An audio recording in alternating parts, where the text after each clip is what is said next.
right there. Okay, Listen, some of the best relationships I've ever have been the most shallow, meaningless, vacuous, fucking. Only one thing kept you there, and it was a good thing. And you knew what you were there for, and you knew when you needed to go home. I would say you should stifle yourself, Edith, because you do have a fiance who's getting ready to. Don't put my business out there like that. To hitch her fiance is just a girlfriend that's made it to the at any rate, maybe stage. At any rate, she's not just catching bullets from me now. She's got potential. At any rate, she's about to hitch her wagon to your particular. I don't know why she's doing that.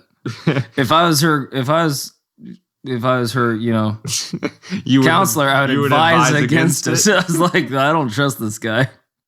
But he's you. I know. That's why I have such good grounds not to trust this fucker.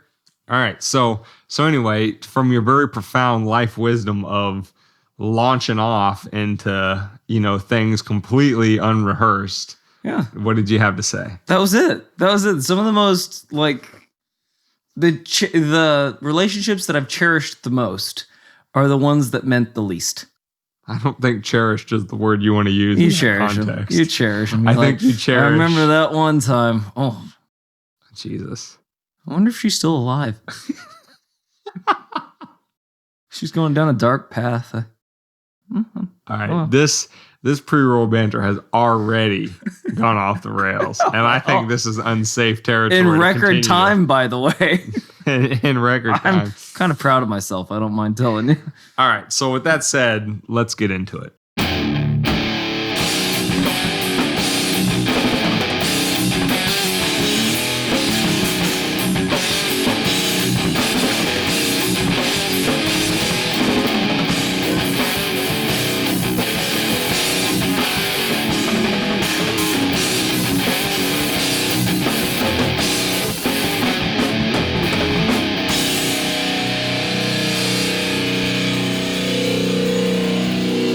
Welcome to Weapons of Meme Destruction podcast, episode number 22. Can be found at wmdpodcast.com/22, all your podcast catchers and YouTube. Today's episode we're talking about secession, and in particular, the launch off point is a Texas representative when the legislative session starts in January, will put forth a referendum for the people of Texas to vote on whether or not they want to secede from the Union. As you can imagine, a lot of things are going to pop off of this topic, pop off at the top of this esophagus, as David would like to say. Water-dwelling mammals who've moved to the metropolis. And we're taught how to break dance. But that's the episode. And on this topic of secession, we want to kind of roadmap for you the episode of the kind of... We're trying a new thing. Right. To a little consolidation, a little housekeeping. Right. We want to kind of streamline the thing a little bit more to kind of let you know where we're going. And we're going to fill in the middle with our explanation of where we're going. And at the end, kind of wrap it up with a bow. That sounds fun. And then we'll see if we reach the destination with you, the listener. The consumer. So, David. Yes. What do you think? Oh, should I do the roadmap? Yeah, probably. Since we discussed it. We have a map. We're going to give you a map, and then just never hand them a map. That's not fucking smart. Here's the key points that we want to take away. Where's Route 5? Interstate 6.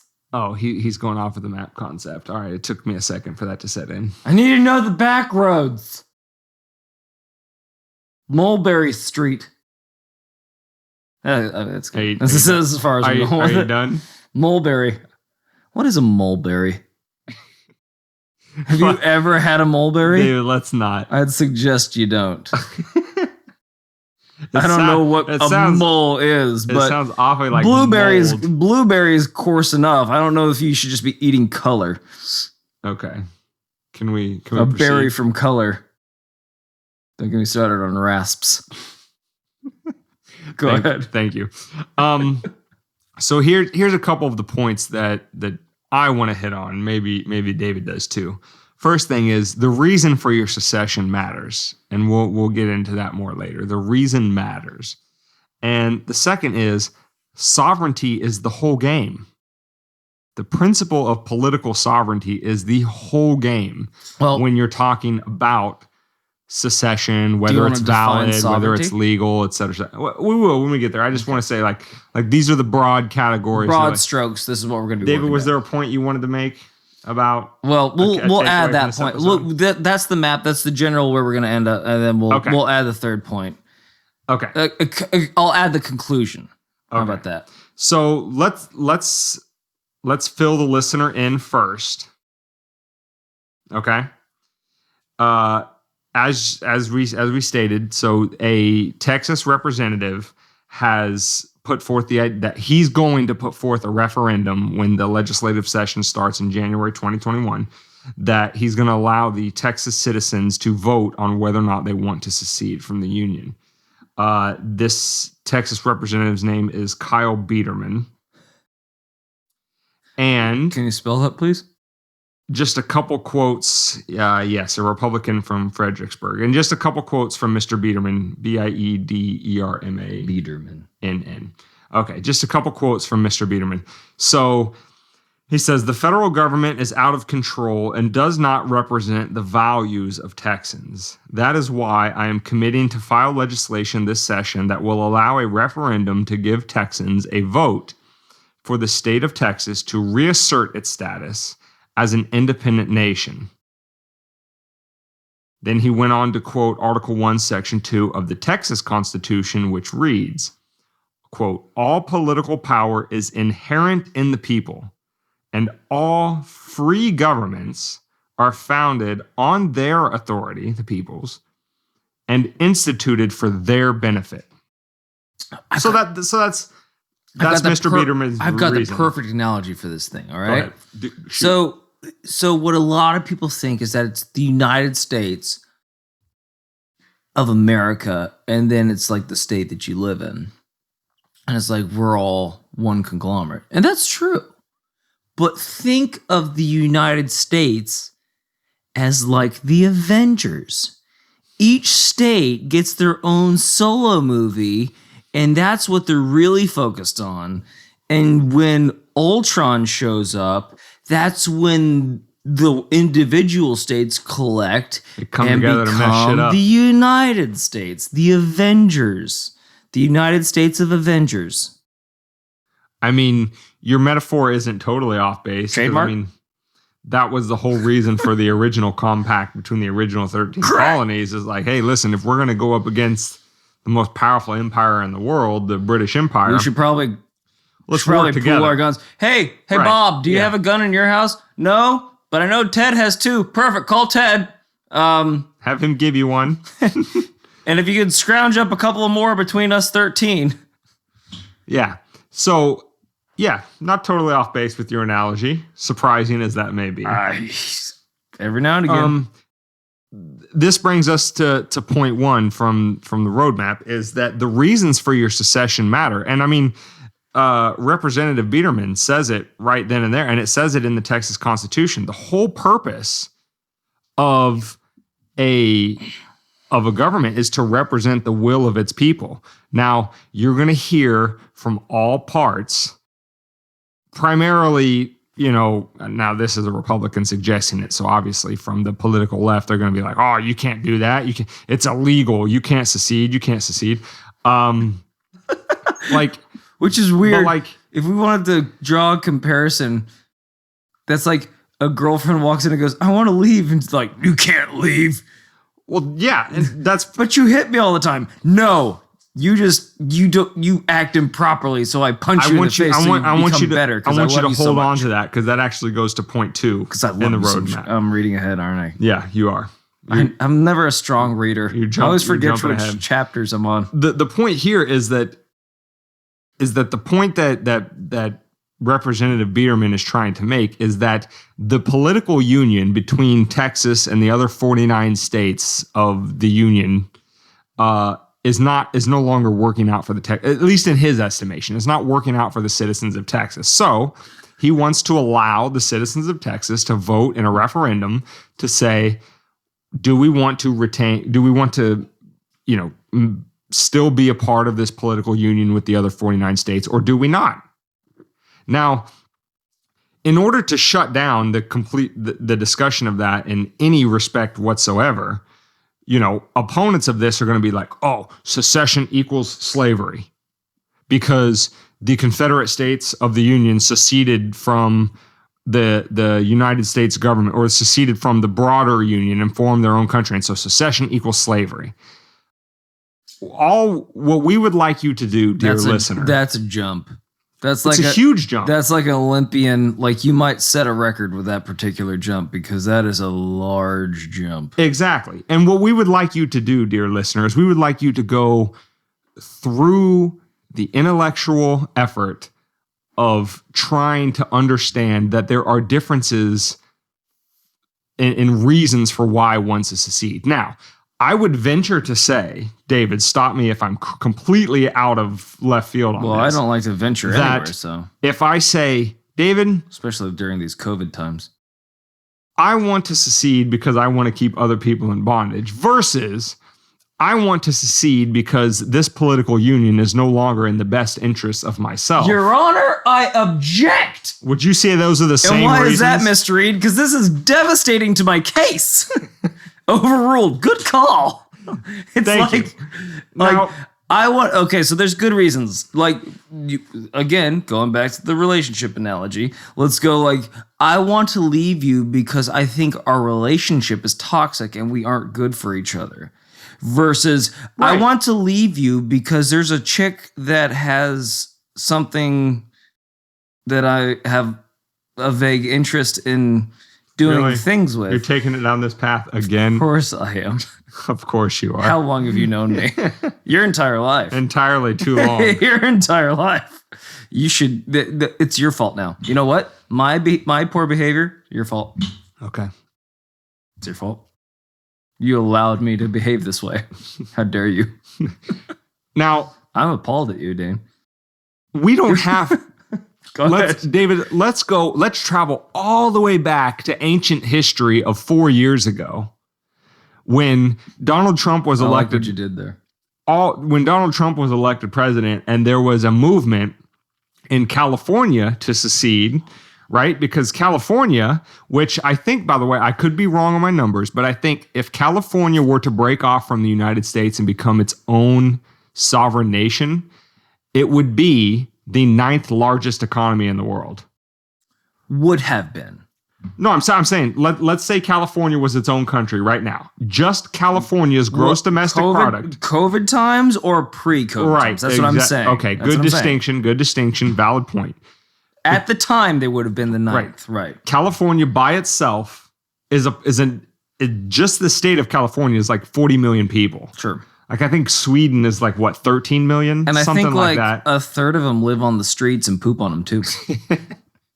But anyway, so like California, it's not ridiculous to think that California could be its own. It would be the 9th largest economy in the world. Cali is fucking huge. Right. People forget, they just think LA. It's like, it's mountains, desert, everything. Right. So they got it all. Right. So when Donald Trump was elected president, there was a movement in California to secede from the union because, God forbid, they be beholden to the dictates of that monster. Right. Now, if How do you think it does? Huh? The dictate. How do you think that? I don't want to dignify that with a response. Anyway, I think that now my guess would be that the leaders of that movement will probably on most instances disagree as a matter of politics with Representative Biederman here. And I would venture to guess also that a lot of those people would probably call Mr. Biederman a, neo-Confederate slavery adjacent person for suggesting Texas secession.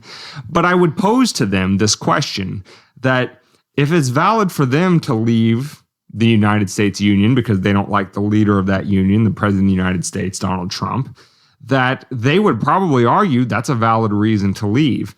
So if Mr. Biederman and the people that agree with him would say, well, I don't want to listen to Joe Biden, or I don't want to pay financially for the poor COVID policies of people living in California or Connecticut or New York or New Jersey as a Texas citizen, I would think that they would say, if they were being intellectually honest, That's a perfectly valid reason to want to secede, right? That was the reason for them seceding. They didn't want to listen to the dictates of a tyrant in D.C. under Donald Trump. So why would Texans be completely, evil human beings for not wanting to listen to the dictates of Joe Biden? I'm quickly becoming the analogy guy.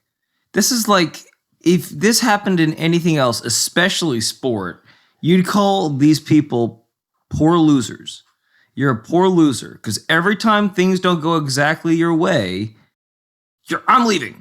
Like, again, going back to the reason matters. The reason that you want to leave matters. Right. Like, but if you're the boy who cried wolf, that every time a Democrat gets elected, you're like, we're seceding. Like, fucking every time. Well, hold on. And I'm not saying, That's what the Democrats did with Trump. Right? Of course. That's what I'm saying. Like, every time, think about all the actors. If we go, okay, if you say that, then we expect you to. You know how many actors would live in Canada right now that wouldn't live in California or New York? Like, damn near all of them. I know Alec Baldwin wouldn't be around anymore. So okay, but here's the distinction that I want to draw. Alec Baldwin too. When the Californians wanted to leave because of Donald Trump, I didn't hear from any conservative or Republican corners. No, they say bye. Go ahead, go. Right, they say bye, go ahead. They say you can't leave, right? Mm-hmm. They don't say that. No. But yet when a Republican wants to leave for whatever reason, or a conservative wants to leave, it's from the left. You can't leave. You're a neo-Confederate. You're a slavery sympathizer, right? Because they draw this parallel between secession and the Civil War. Wouldn't you want that neo-Nazi to leave your country then? You would think. If you really believed your own bullshit that you're throwing out there. You would think, but you'd think that this whole state that was completely full of deplorables, they're doing us a favor by leaving because they're full of people that are just unsavable, unsalvageable, and we can't even look at them. And why would you, as a California taxpayer into the federal pot, why would you want to subsidize any behavior of racist neo-Confederate slavery-loving Texans? Right? You wouldn't. So you're absolutely right. They would be doing you a favor by leaving if they're these terrible people. Come on, baby, don't you know I love you? You can't leave me now. Right, but see I need you, baby. That really gets to the whole crux of the matter. Right. The crux of the matter is about power and control.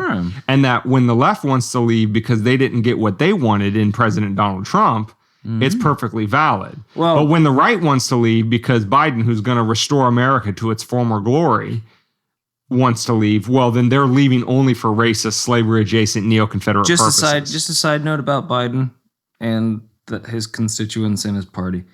I think that it's truly, truly, truly a noble deed that you're trying to bring everyone together. Now is the time to unify, for all of America to come together and for us to bridge the gap between the two parties, because it's definitely not the case that you were just calling the people that are on the other side deplorables, neo-Nazis, fascists, whatever name you could think up for the last 4 years. You definitely weren't calling them that. You definitely didn't look down on them for it.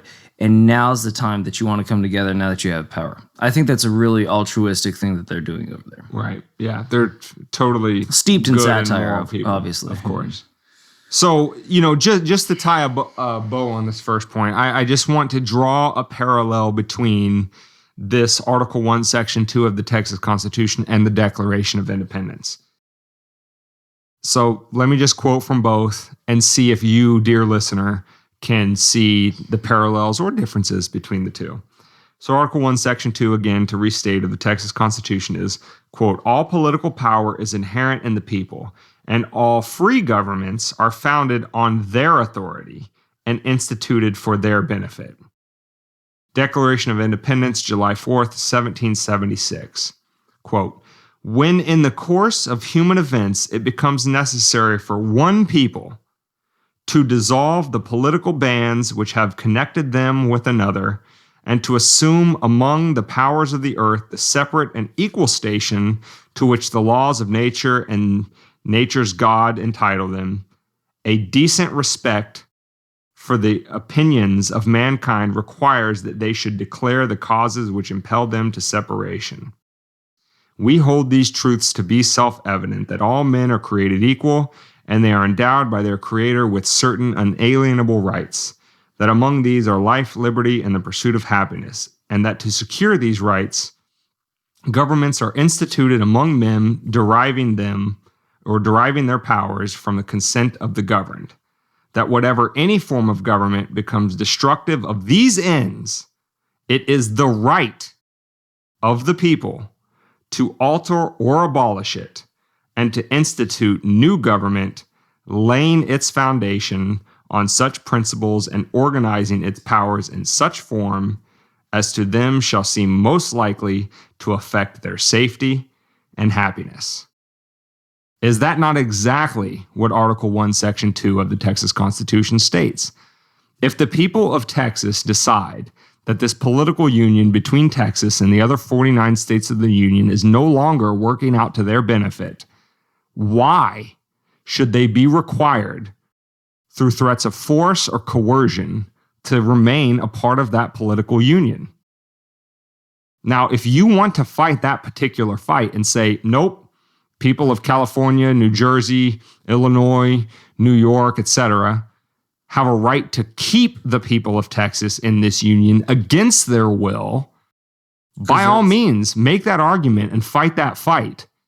But know that you aren't standing on any moral grounds or any sacrosanct, principles of justice and equality. You're standing on the principle of might makes right. That if the people of Texas want to leave because it's not in their benefit anymore, that you are saying, yeah, sorry, Texas, we got 320 million other people that aren't engaged in your political decisions that want to force our will upon you. That's the principle you're standing on, not the principle of secession equals slavery, et cetera, et cetera. You're standing on the principle of might makes right. Understand it, embrace it, accept it if that applies to you, or leave the people of Texas to decide their own political futures that affect them and them only. Well, having studied psychology, I could tell you for sure that the best relationships are the ones where like one party doesn't want to be a part of it and the other one forces them to be it. I think there's laws against that. Like when one party wants to engage in a certain activity and the other party doesn't, and then you force that activity upon them, like watching golf or sexual intercourse. Jesus. Yeah, it's the same thing, right? You were doing so well. Well, golf just really gets me going, I mean, when those guys, when I see that, oh, that's a long straight drive right down the fairway, I was like, yes, it is. It's fucking right down the fairway. Uh-oh, I'm in the rough. Oh no, better get my pitching wedge out. I'm in the sand bunker, It really gets me going. It's beautiful, David. Thanks, bud. It's a beautiful analogy. Golf is sex. I think that really drives Golf's like sex, home. people. They love it. They just love it. All right. And actually, David's golf analogy, unintentionally or intentionally, I don't know. Maybe he's like playing 4D chess and he's like got these really profound points I don't ask with his questions. I metaphors just I do as the crystal commands. Yeah. So that actually does lead us into our second point. And our second point is that, sovereignty is the whole game in this discussion. Right? So when we think about the original 13 colonies, when they formed their compact, whether it be through the Articles of Confederation and then later the Constitution, right? The idea was that these were 13 states, not states in the American conception of like, New Jersey or Texas or Florida is a state to the federal union, but states in the concept of like France is a state, Great Britain is a state, Germany is a state, and that as a state, they have political sovereignty. They have sovereignty over their own domestic affairs as well as the affairs of how they interact on the international stage with other states, and that all of the powers of that sovereignty are retained to themselves, right? So the Union was actually a compact. It wasn't just this giant blob of 13 states who said, okay, we're going to give away all of our sovereignty to this federal government, and now we're just one giant blob. No, each of the individual states were like South Carolina was France and North Carolina was Great Britain and Virginia was Germany. That's the concept of states that the original 13 colonies operated under. And that's the concept of states that each state that later joined the Union, all the way up to number 50, conceptualized of their political authority and their sovereignty. And so what sovereignty is this concept of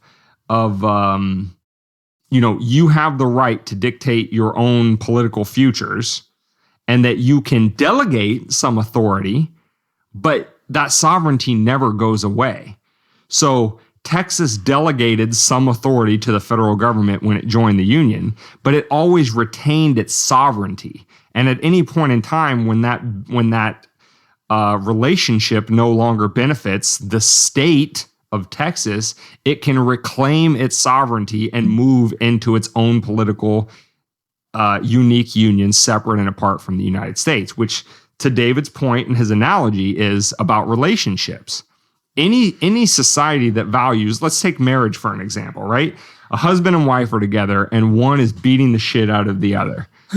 Would anybody legitimately argue that the victim of that abuse can't leave that union because they signed a marriage contract and therefore they're one...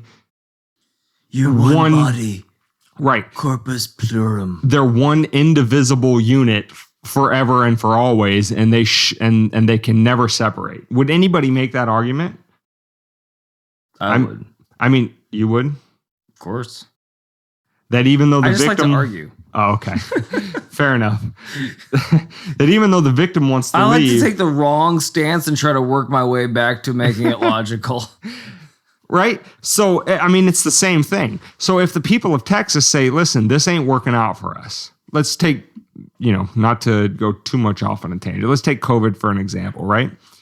So... We've never done this before ever. First time. What, talked about COVID? Yeah. Yeah, I know.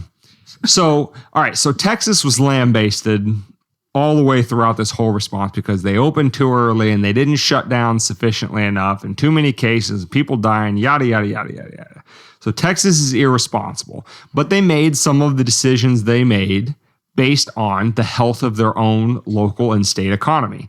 Like, we can't stay shut down forever, put people out of work and expect everything to be hunky-dory. California, on the other hand, locked down early, stayed locked down, repeated lockdowns, mass mandates. Who cares about the destruction of their economy, whatever. If they're both going to remain a part of this federal union, you will in no uncertain terms have Texas taxpayers paying federal taxes that then go to California under federal revenue programs to support California for the decisions that they made responsive to COVID. Now, if a Texas politician says, I don't think the Texas taxpayers should have to be responsible for the political decisions made in California, and therefore I want to leave the union. Why is Texas the evil person in this relationship? David, would you care to elaborate? Why is the victim of the abuse evil person in maintaining the relationship? This is Brexit Texas style. This is TEXIT, which is probably the name of the fucking... That's exactly what it has been claimed, yes. This is the TEXIT. So, basically, there's a lot of confluent, I guess I'm trying to say, like, there's a lot of bullshit that was whirling around Brexit. Basically, Britain was saying our economy is good, and there's members of the EU that are financially don't give a fuck. If Greece, Spain, and France want to spend into oblivion, why should British taxpayers have to support that? We just bailed you guys out, and then you use that bail money to go on a fucking, trip to Tahiti with your fucking druggy girlfriend and blow all of it there, and now you're bankrupt again, showing back up on daddy's door asking for more money. No, you're fiscally irresponsible. I shouldn't be responsible for your irresponsibility. Right. Correct. So are we saying that California locking down in head to toe, no ifs, ands, or buts for 9 months was irresponsible? It was an irresponsible reaction? No, we can't tell you that now. History will. We can have a debate about that. We could have a why debate. should we have to pay for it? Right. But that's what I'm saying. Like, there's nuance between each stage, which is really, it frustrates me that hasn't been brought up either. They treat everything on mass media like they say that, well, New York's doing it, so Kansas should do it. Well, I've been to both places. Different population densities. Gotta tell you. Different everything. Gotta tell you. There's not one iota of similarity between those two fucking states. There are two fucking people that live in them and the two fucking belief systems that they run on. Right. Therefore, there might be some fucking nuance to this thing, but we never do any nuance, do we? We just carte blanche. Like, well, fucking New York's hurting. Shut everything down. Like, yeah, well, New York also, they live on top of each other. Kansas, you could drive 5 miles and not see a fucking soul. Right. You could see more animal and wildlife than you'd see a human.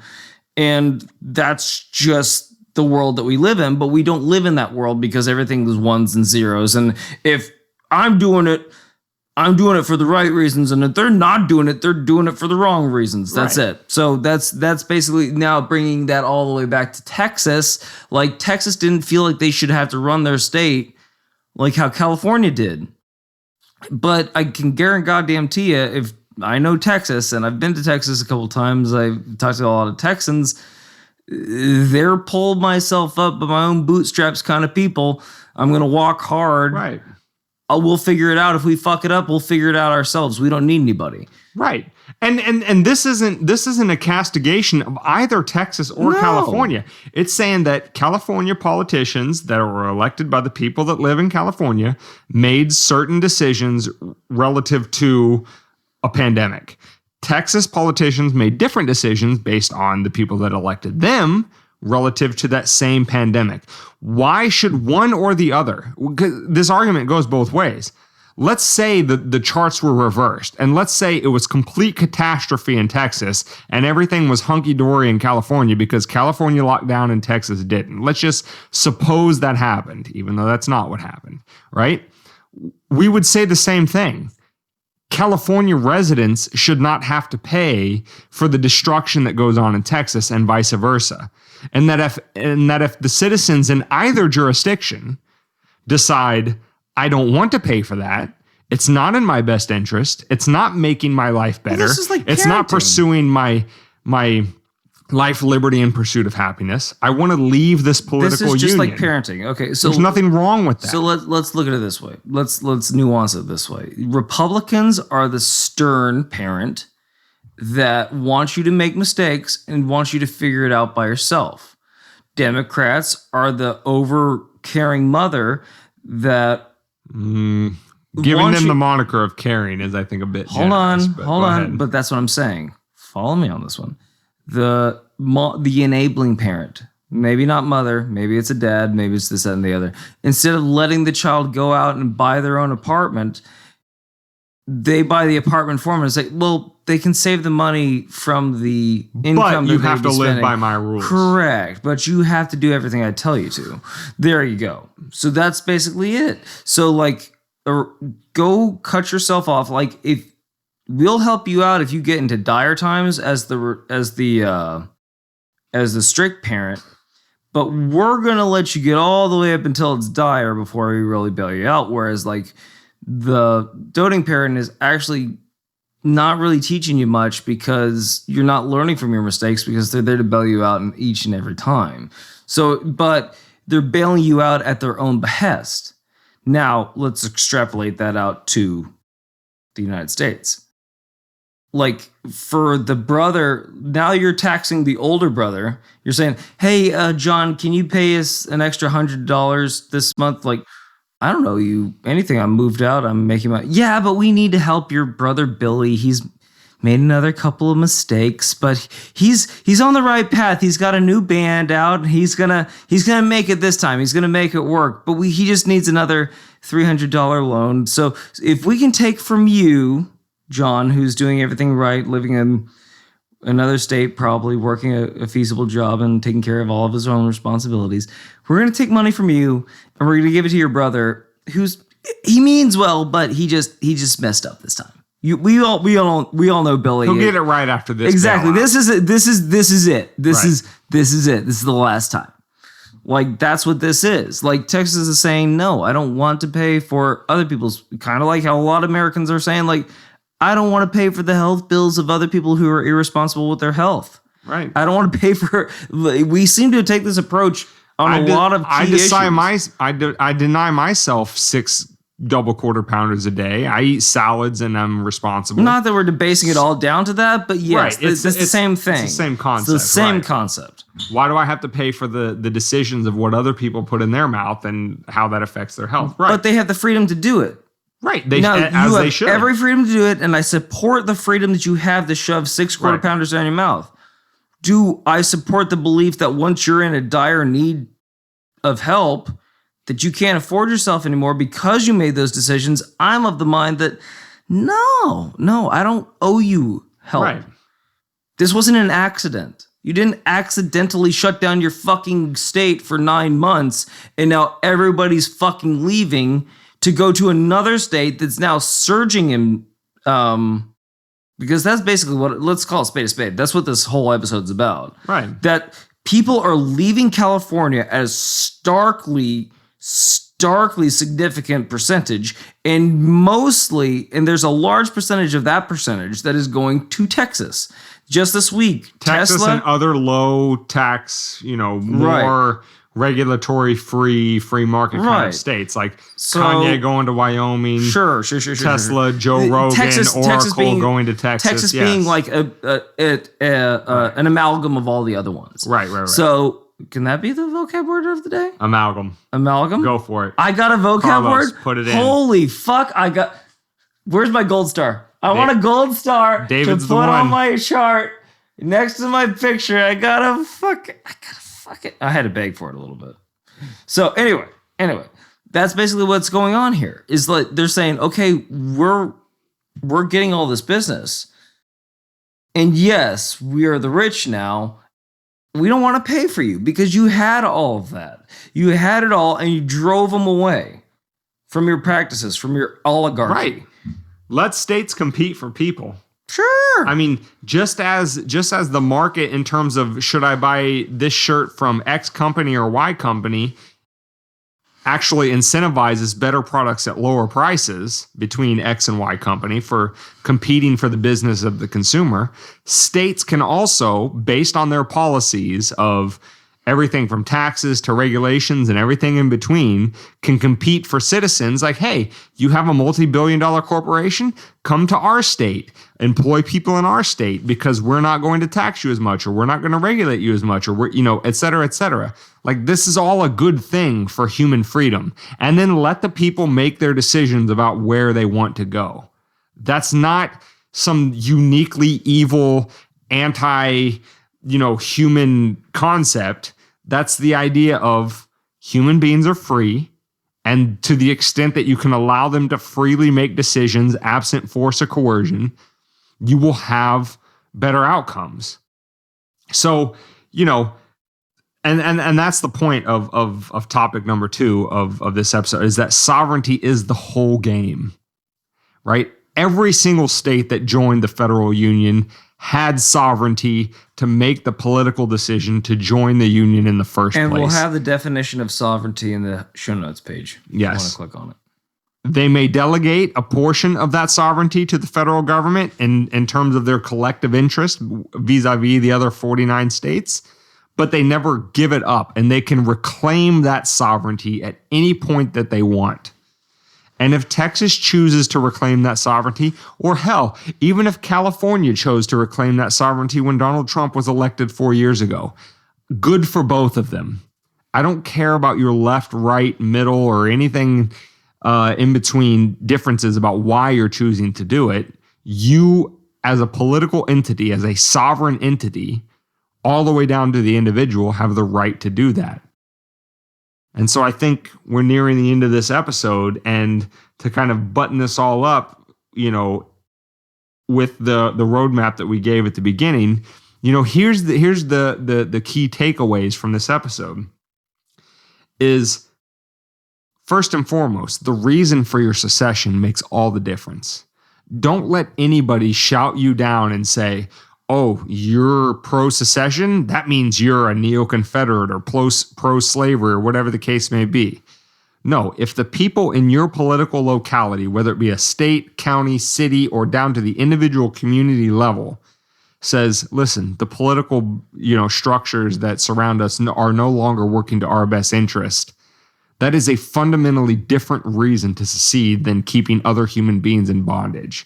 So don't let people retreat to this fictional moral high ground of secession equals slavery. It doesn't exist. That's just an intellectually lazy person that doesn't want to have a discussion. The second thing is sovereignty is the whole game. States had sovereignty when they chose to enter the Union. They delegated that sovereignty, but they can always reclaim it at any time they want. If the political union that binds them to the other states no longer is working to their best interest, they can reclaim it and they can leave. It doesn't matter their reason.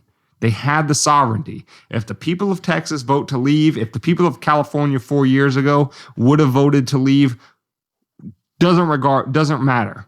Go ahead, go for it. You retain the sovereignty.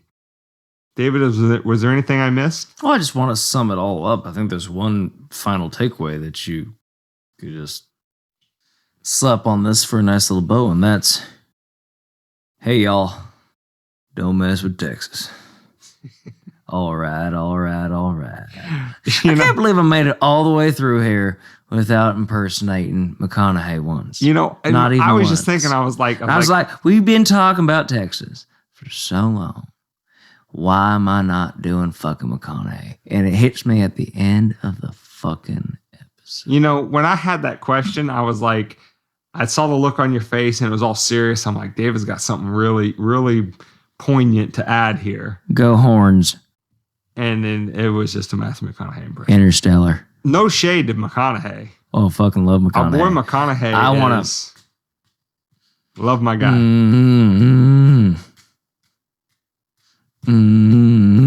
That's my chest. It's not my penis.